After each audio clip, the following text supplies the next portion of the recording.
Hey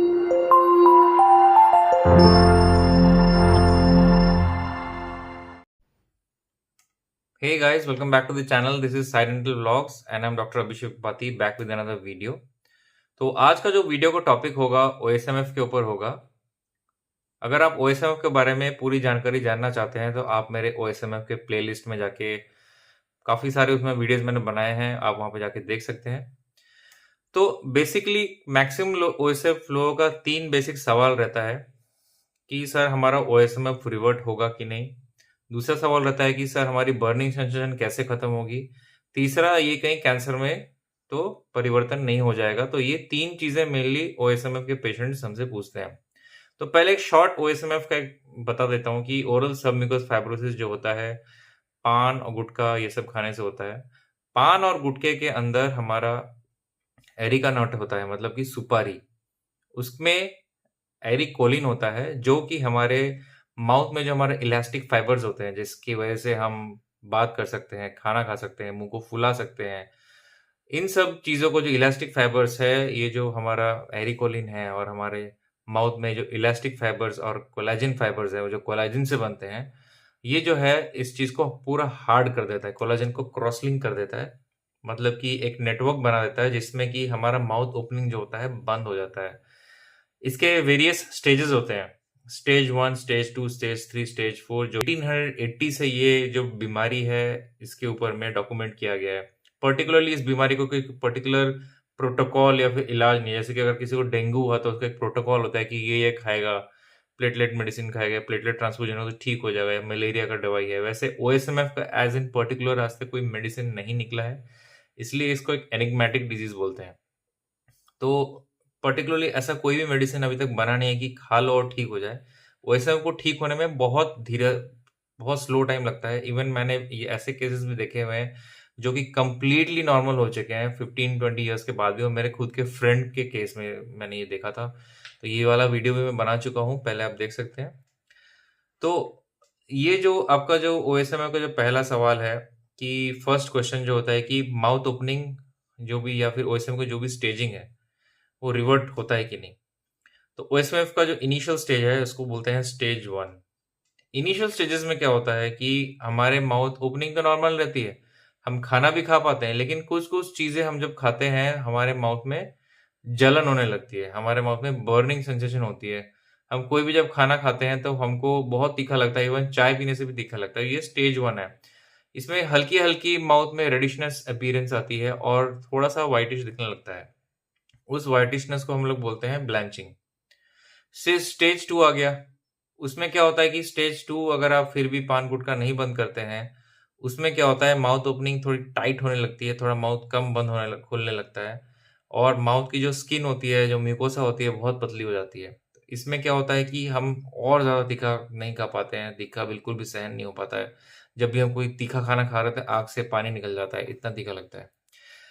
stage 3, stage 4 में mouth opening बिल्कुल कम हो जाती है। स्टेज 4 इज तो टोटल माउथ क्लोजर हो जाता है। इनफैक्ट पेशेंट्स की 1 फिंगर भी अंदर नहीं जाती है। तो इनमें से कौन सा जो स्टेज है डेंजरस है? Stage 3 and stage 4 obviously dangerous है। स्टेज 1 एंड 2, 1 अगर किसी को है तो फिर भी चांसेस होते हैं, अगर कोई गुटखा या इत्यादि छोड़ दे तो वो रिवर्ट बैक हो जाता है 1-2 साल में। तो ये हो गया आपकी स्टेजिंग के बारे में मैंने बात बताई। अब बहुत लोग पूछते हैं सर कितने दिन में रिवर्ट होगा? जितने दिन आपने गुटखा खाया उसके हाफ टाइम में अप्रॉक्सिमेटली रिवर्ट होता है।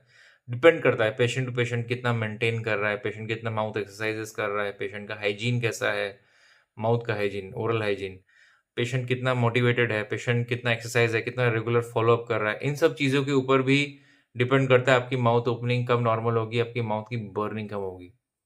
दूसरी चीज़, बर्निंग कम करने के लिए बहुत सारी मेडिसिन्स हैं। हम एंटीऑक्सीडेंट्स देते हैं OSMF पेशेंट्स में। एसएम फाइब्रो हो गया, एंटॉक्सिड हो गया, फिर आपका विकोर गोल्ड हो गया। बहुत सारी ऐसी मेडिसिन्स है, केनागॉट, टर्बोगॉट। तो हालांकि मैं अभी पहले स्टेरॉइड्स देता था ऑइंटमेंट्स पेशेंट्स को, पर अभी मैं बिल्कुल भी नहीं देता हूँ, क्योंकि पहले तो वो बर्निंग सेंसेशन कम कर देता है, फिर दोबारा होता है। तीसरा जो मेन इंपॉर्टेंट सवाल है कि क्या ये कैंसर में परिवर्तन होता है? बिल्कुल होता है, क्योंकि इसका जो नाम ही है pre malignant lesions and conditions या फिर पोटेंशियल मैलिग्नेंट डिसऑर्डर्स। डब्ल्यूएचओ के थ्रू ये बोला गया था कि जिसको ओएसएमएफ है, they have high tendency, not high tendency, they have a tendency towards cancer progression. हाँ, इसकी एक शर्तें हैं, अगर आपने गुटखा कंटिन्यू कर किया या फिर आप अल्कोहल भी लेते हैं या स्मोक करते हैं, तो ये जो ओएसएमएफ है मे कन्वर्ट इनटू कैंसर। बट आपका स्टेज 3 और स्टेज 4 में, स्टेज 1 में नहीं होता है। स्टेज 1 से अगर आप पान गुटखा खाएंगे तो पहले स्टेज 2, स्टेज 3, स्टेज 4 में जाएगा। अब लीजन्स का कैसे पता चलेगा कि ये कैंसर में हुआ है कि नहीं? तो अगर ओएसएमएफ पेशेंट्स होता है, ओएसएमएफ में माउथ ओपनिंग कम रहती है, फिर भी अगर गुटखा खा रहे होते हैं, मेनली ज़्यादातर मैंने देखा है ड्राइवर्स में बहुत ज़्यादा होता है, क्योंकि वो लोग ड्राइव करके गाड़ी चलाते हैं तो उनको गुटखा खाने से एनर्जी आती है और बहुत देर तक गुटखा खा के वो गाड़ी, ऑटो जो भी चलाते हैं, तो उसमें क्या होगा कि वो एक ही जगह पे, आप देखिए कस्टमर होता है तो पान को तो थूक नहीं सकते हैं बार-बार, तो एक जगह पे वो रोक लेते हैं गुटखे को या फिर पान को, जो भी आप खा रहे हैं।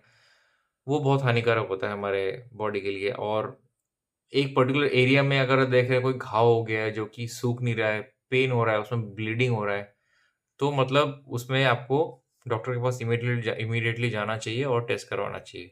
तो ये 3 मेन सवाल थे। अब इसका हम मैनेजमेंट कैसे करें? मैनेजमेंट सबसे पहले, वैसे हम किसी को है तो सबसे पहले क्या करना चाहिए?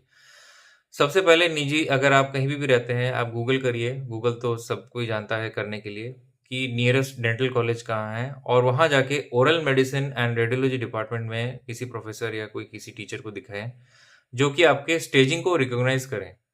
स्टेजिंग रिकॉग्नाइज होने के बाद आप उनसे चेक वो करें कि कोई वाइट लीजन है कि नहीं माउथ में। अगर वाइट लीजन है तो उसके लिए आपको एंटीऑक्सीडेंट्स खाने पड़ती हैं। मैं यूजुअली बोलता हूँ कि मिनिमम 1 ईयर तो खाना ही चाहिए एंटीऑक्सीडेंट। बहुत लोग 1 महीना 15 दिन खा के बोलते हैं कि सर ठीक नहीं हो रहा है, पर ये बहुत लॉन्ग टर्म का ट्रीटमेंट है। इसका कोई, आप सोच रहे हैं 1880, मतलब कि 100-200 साल पहले से भी इसका ट्रीटमेंट चल रहा है, अभी तक कोई पर्टिकुलर ट्रीटमेंट निकला नहीं है। तो एंटीऑक्सीडेंट्स आप चालू करें, और अपने माउथ में ग्लव्स पहन के अगर आप टच करेंगे तो कोई भी एरिया अगर आपको रफ लग रही है, या फिर कोई एरिया में आपको नमनेस लग रही है, या फिर कोई भी एरिया में आपको लग रहा है कि आपको स्किन फील नहीं हो रही है, या फिर आपका टेस्ट धीरे-धीरे बदल रहा है, या फिर आपकी तीखा ज़्यादा लग रहा है, इमीडिएटली आपको डॉक्टर के पास जाना चाहिए, अपनी स्टेजिंग पता लगवानी चाहिए।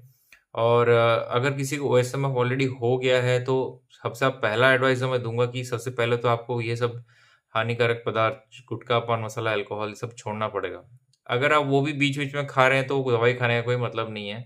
इस दवाई एक्चुअली क्या करता है, फ्री रेडिकल बॉडी में इरेडिकेट करता है। तो अगर आप इरेडिकेट कर रहा है और इधर से आप ले भी रहे हो तो कुछ फ़ायदा नहीं है।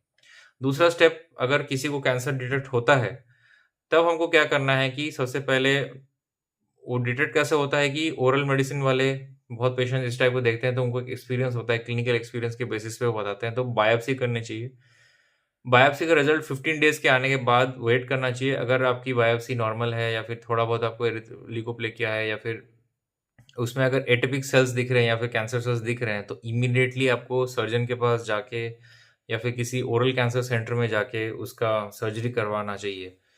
आप डर की, बहुत लोग ऐसा होता है कि डर से छुप जाते हैं और आगे का ट्रीटमेंट नहीं करवाते, तो इससे काफ़ी ज़्यादा दिक्कतें आती हैं।